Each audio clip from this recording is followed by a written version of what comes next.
Good morning friends, आप सबों का हमारे चैनल के ट्यूटोरियल्स में स्वागत है। आज हम लोग जो है MIL Hindi AEC1 ability enhancement course 1 के एक लॉन्ग आंसर क्वेश्चन को क्या करेंगे, डिस्कस करेंगे। उससे पहले अगर आप हमारे चैनल पर नए हैं तो प्लीज़ चैनल को सब्सक्राइब कर लें और बेल आइकन को ज़रूर दबा दें, जिससे आने वाले सभी वीडियोज़ आपको समय पर मिलते रहे। यह वीडियो जो है BA सेमेस्टर 1 के छात्रों के लिए सभी यूनिवर्सिटीज़, ठीक है, MIL हिंदी AEC1 के लिए आइए स्टडी करते हैं। क्वेश्चन नंबर 30 आज हम स्टडी करेंगे। सखियों के आधार पर कबीर के विचारों को स्पष्ट कीजिए, अथवा पठित पदों के आधार पर कबीरदास का काव्यगत परिचय दें। कबीरदास जो सखियाँ लिखते थे, उन्हीं के आधार पर कबीरदास जी के विचारों को क्या करना है, स्पष्ट करना है। उनके विचारों को क्या करना है, बताना है। या पठित पदों के आधार पर कबीरदास का काव्यगत परिचय दें।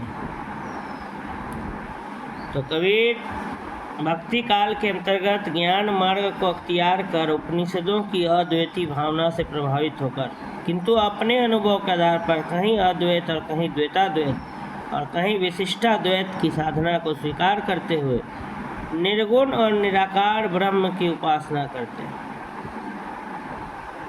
कबीरदास जी जो हैं वो भक्ति काल के अंतर्गत ज्ञान मार्ग को अख्तियार कर, ज्ञान मार्ग को चुनकर अपनाकर उपनिषदों की अद्वैती भावना से प्रभावित होकर, किंतु अपने अनुभव के आधार पर कहीं अद्वैत और कहीं द्वैताद्वैत, ये सब शैली सब अलग अलग, और कहीं विशिष्टाद्वैत की साधना को स्वीकार करते हुए निर्गुण और निराकार ब्रह्म की, ईश्वर की उपासना करते हैं। निर्गुण और निराकार ब्रह्म की। तो कबीर भक्ति काल के अंतर्गत ज्ञान मार्ग को अख्तियार कर उपनिषदों की अद्वैती भावना से प्रभावित होकर, किंतु अपने अनुभव, अपने एक्सपीरियंस के आधार पर कहीं अद्वैत, कहीं द्वैत, कहीं द्वैताद्वैत, कहीं विशिष्टाद्वैत की साधना को स्वीकार करते हुए निर्गुण और निराकार ब्रह्म की क्या करते हैं, उपासना करते हैं। कबीर ने निर्गुण निराकार की उपासना प्राचीन परंपरा का अनुगमन करते हुए ही शुरू की थी, क्योंकि उनकी दृष्टि में असीम की उपासना का वही एक मार्ग हो सकता था। क्योंकि मूर्त पदार्थों को लेकर कई प्रकार के विरोध की संभावना उन्हें दिखाई देती रही, किंतु उपासना के क्षेत्र में उनके उपास निर्गुण ब्रह्म का स्वरूप साकार सगुण होता हुआ दृष्टिगत होता है। उनकी भाव भक्ति प्रेम तत्व का संस्पर्श पाकर अत्यंत मधुर होती सी प्रतीत होती है, जिस पर हठ योग की स्पष्ट छाया देखी जा सकती है। कबीरदास ने निर्गुण निराकार, जिनका कोई आकार न हो, निराकार वैसे ईश्वर की उपासना की बात की है। कबीरदास ने निर्गुण निराकार की उपासना प्राचीन परंपरा का अनुगमन करते हुए ही शुरू की थी, क्योंकि उनकी दृष्टि में असीम की उपासना, मतलब जो असीम है, जिसकी कोई सीमा नहीं, ईश्वर की बात हो रही है, उनकी उपासना का वही एक मार्ग हो सकता था।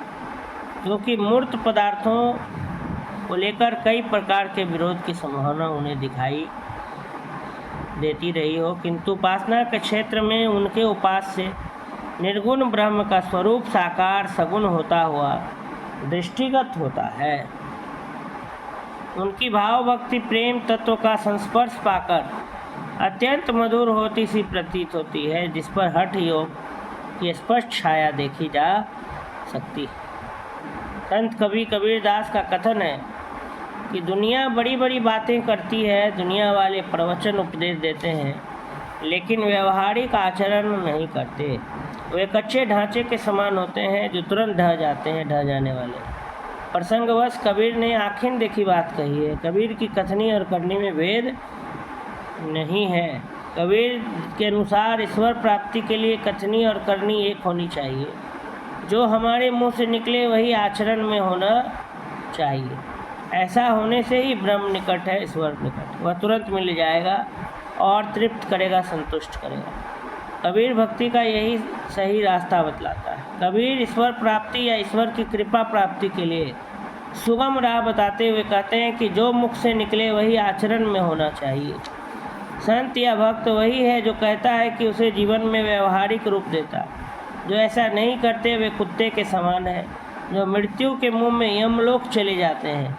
यहाँ कबीर के व्यक्तित्व पर प्रकाश पड़ता है कि वे निर्भीक थे, वे निडर थे। कबीर भक्ति के महत्व को बताते हुए कहते हैं कि पद, भजन, गेय, छंद आदि गाने से मन हर्ष में मग्न होता है, खुशी में। और साखी जो भक्ति परक दोहे हैं, उन्हें गाने से आनंद की प्राप्ति होती है। जो इस तत्व वास्तविक सत्य और प्रभु का स्वरूप नहीं जानता वह बंधन में पड़ा रहता है। यहाँ नाम स्मरण का महत्व बताया गया है कि कबीर जो है वो तत्वदर्शी। कबीर प्रभु के स्वरूप को तथा उसकी वास्तविक भक्ति को पहचानते हैं। अतः ज्ञानी भक्त कबीर का कथन है कि बिना सिर का धड़, ऐसा प्राणी जिसमें बुद्धि और ज्ञान का अभाव है, वह दिखावे के लिए कीर्तन करता है मुंह ऊंचा करके, लेकिन वह समझता कुछ नहीं, अर्थात वह ज्ञानी।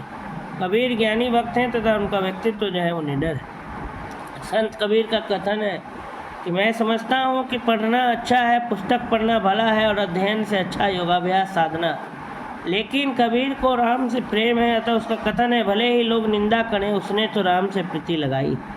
यह भक्ति के लिए प्रेम को स्वीकार किया गया है। कबीर का कथन है कि पुस्तकीय बातें बेकार है, इसलिए उसने पुस्तकें बहा दी। परमात्मा ईश्वर को जानने के लिए किताबी ज्ञान नहीं वरन वास्तविक ज्ञान आवश्यक। हिंदी की देवनागरी की वर्णमाला जिसमें स्वर्ण व्यंजन मिलकर 52 अक्षर बनते हैं, उन्हें देखने के पश्चात संत कबीर को र और म अर्थात राम मिले। संत कबीर को राम निर्गुण से प्रेम और प्रेम में विरह का महत्व है। ईश्वर प्राप्ति के लिए हमारे हृदय में प्रेम की पीड़ा होनी चाहिए। अतः कबीर कहते हैं कि अध्ययन हमें प्रभु से दूर करता है। संसार अस्त समाप्त हो जाता है जब राम के लिए प्रेम का दर्द हृदय में नहीं, तो राम नाम कहने से क्या फ़ायदा। प्रेम से, प्रेम के दर्द से ही राम मिले। कबीर की निर्गुण भक्ति की सबसे बड़ी विशेषता है प्रेम मूला भक्ति। संत कबीर राम भक्ति के लिए प्रेम है मुख्य साधन मानते हैं। संसार शास्त्र पढ़ कर समाप्त हो गया, लेकिन पंडित ज्ञानी कोई नहीं हुआ, उसे ईश्वर का वास्तविक ज्ञान नहीं हुआ। एक अक्षर प्रभु प्रियतम का जिसने पढ़ा वह ज्ञानी हो गया। कबीरदास के काव्य में जिस रहस्यवाद के दर्शन होते हैं वह बौद्धिक और भावात्मक दो भागों में विभाजित दृष्टिगत होता है, किंतु बौद्धिक अथवा साधनात्मक रहस्यवाद में फैलने के बजाय वे उसे सुलझाने का कोशिश करते हुए, यत्न करते हुए उसे न केवल युग अनुरूप बनाते हैं, बल्कि वैसे स्थलों पर उसे अपनी सरस अनुभूतियों से, आसान अनुभूतियों से संपृक्त करते हुए आगे भावात्मक रहस्यवाद के अंतर्गत स्वयं को एक साधक नारी के रूप में प्रस्तुत कर सदैव परमात्मा रूपी पुरुष के वियोग में अपनी भावुकतापूर्ण विरह अभिव्यक्ति करते हैं।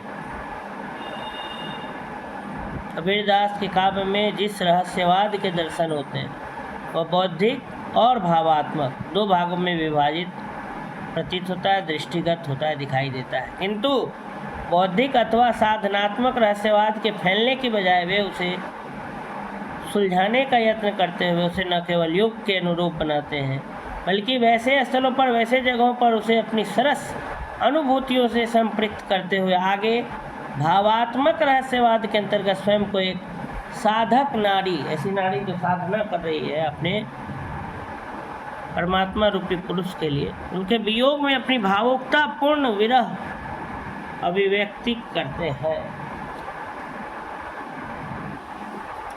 ये कबीरदास के साखियों के माध्यम से जो है बताया गया है। कबीरदास जो थे वो निर्गुण निराकार ईश्वर पे विश्वास करते थे, वो मूर्ति पूजा इस सब में विश्वास नहीं करते थे। वो निराकार के जिसका कोई आकार नहीं हो वैसे ईश्वर पर वो विश्वास रखते थे, उनकी ही उपासना वो विश्वास रखते थे। संत कबीरदास का ये कहना था कि दुनिया जो है वो बड़ी बड़ी बातें करती है और दुनिया वाले बहुत उपदेश देते हैं, लेकिन प्रैक्टिकली आचरण वैसा नहीं करते। वे जो है एक कच्चे ढांचे के समान होते हैं जो तुरंत क्या होते हैं, ढह जाते हैं। कबीरदास के अनुसार अगर ईश्वर की प्राप्ति करनी है तो कथनी और करनी क्या होनी चाहिए? एक होनी चाहिए। जो हमारे मुंह से निकलता है वही हमारे आचरण में भी होना चाहिए। ऐसा होने से ही हम ईश्वर के क्या है पास, और वह हमें तुरंत मिल जाएंगे और वो हमें संतुष्ट करेंगे, हमारे मन को तृप्त करेंगे। और कबीर जो है भक्ति का यही सही रास्ता बतलाते हैं। कबीर कहते हैं कि ईश्वर प्राप्ति के लिए या उनकी कृपा की प्राप्ति के लिए आसान रास्ता यही है कि जो हमारे मुंह से निकले वही हमारे आचरण में भी होना चाहिए। मतलब हमारे कथनी और करनी में कोई फर्क नहीं होना चाहिए। ठीक है।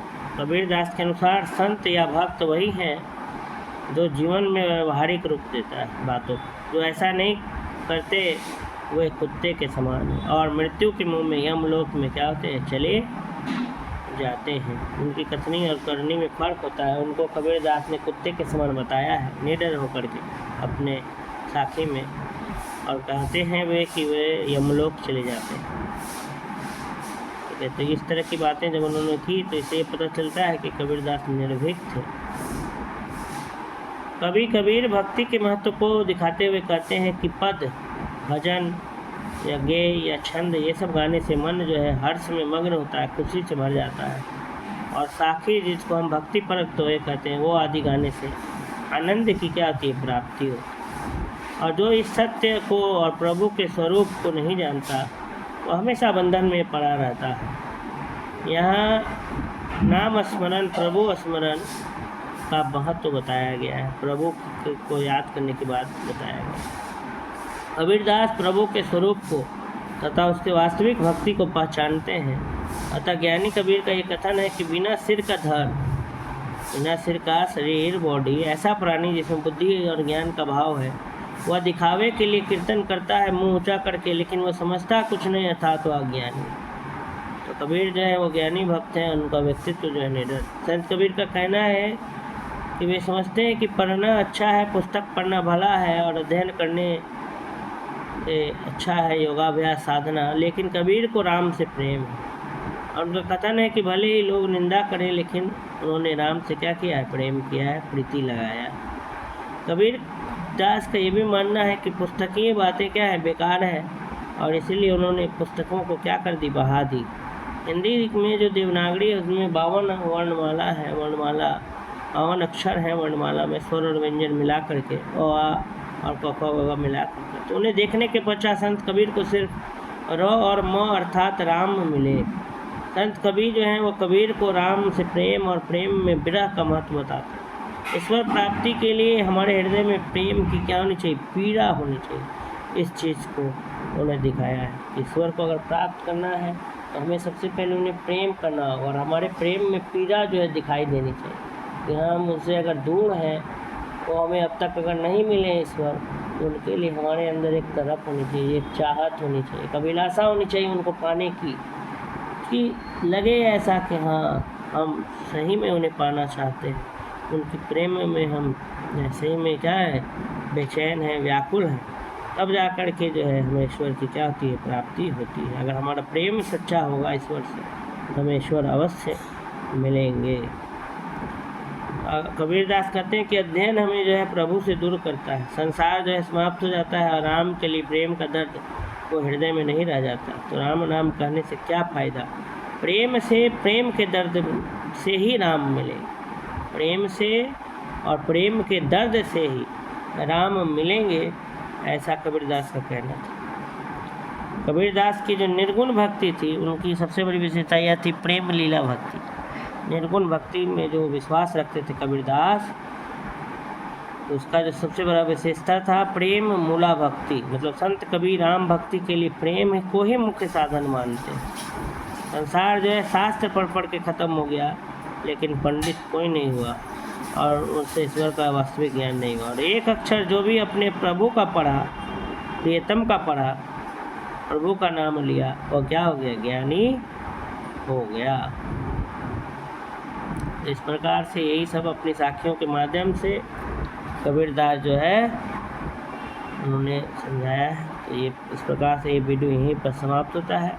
अगर आपको ये वीडियो अच्छा लगा हो तो वीडियो को अधिक से अधिक लोगों तक शेयर करें, और आप सबों का हमारे चैनल में जुड़ने के लिए पुनः एक बार बहुत बहुत धन्यवाद।